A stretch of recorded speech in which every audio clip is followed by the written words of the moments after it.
Olá, tudo bem?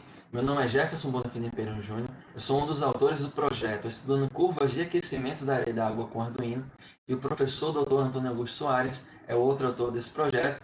Estamos aqui representando a Universidade Federal de São Carlos, de Sorocaba, São Paulo. Introdução. Com as tecnologias da informação e comunicação TIC presentes no cotidiano de grande número de estudantes, torna-se quase que obrigatório que se faça uso das mesmas em sala de aula. Experimentos criativos e baratos podem ser desenvolvidos, dando um aspecto inovador às aulas de física e levando ao aprendizado com maior significação. Objetivos: apresentar uma alternativa para um experimento de baixo custo. Isso aqui é bem interessante, principalmente quando o colégio não dispõe de recursos financeiros para investir nas atividades experimentais. Possibilitar a aquisição de dados em termologia de forma automatizada. Conseguimos obter isso utilizando uma placa de Arduino e dois sensores de temperatura LM35. Mostrar qualitativamente a diferença entre as temperaturas da água e da areia quando estes materiais são aquecidos ou resfriados simultaneamente pela mesma fonte de calor. Introduzir o conceito de calor específico dos materiais, justificando a diferença observada do comportamento térmico das amostras em estudo. O experimento. Aqui nós temos a figura 1, que é a representação esquemática do experimento. Nós utilizamos dois copos de vidro de 250 ml, um contendo água e o outro contendo areia. Essas duas substâncias têm as suas temperaturas monitoradas por dois sensores de temperatura que eu chamo de L1 e L2. A atividade experimental tem duas etapas. A etapa de aquecimento, quando a nossa fonte de calor, que é uma lâmpada halógena de 100 watts, é ligada à rede de eletricidade, e etapa de resfriamento, quando a nossa fonte de calor é desligada.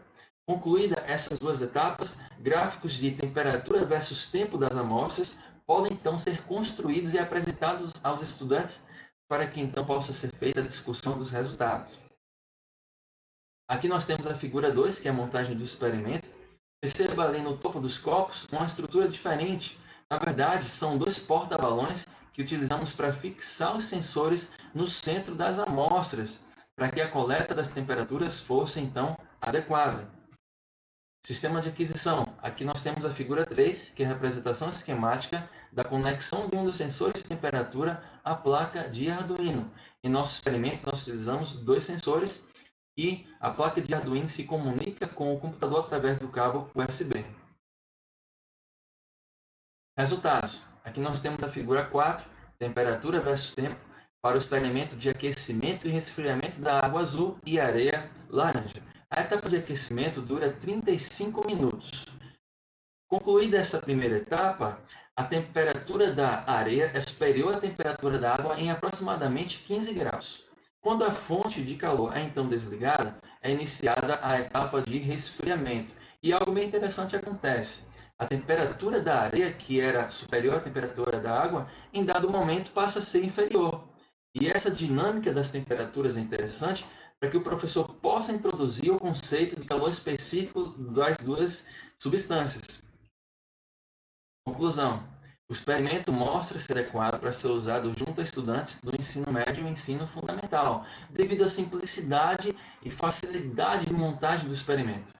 Com eles, o professor pode mostrar que a areia aquece e esfria mais rapidamente do que a água, ou seja, a taxa de ganho de perda de energia térmica por parte da areia é maior do que quando comparamos com a água. E 3, o experimento que estabelece uma relação entre os conceitos científicos discutidos na sala de aula e fenômenos observáveis da natureza tem potencial para aumentar o envolvimento dos discentes em qualidade e quantidade, promovendo mudanças em suas crenças sobre a física. Aqui é algo bem interessante. O professor pode introduzir algumas coisas interessantes para os alunos, como, por exemplo, o que ocorre com o fenômeno em que o sol aquece a areia da praia bem mais rapidamente do que aquece a água do mar. Consequentemente, o ar que está em cima da areia aquece mais rapidamente do que o ar que está em cima da água do mar.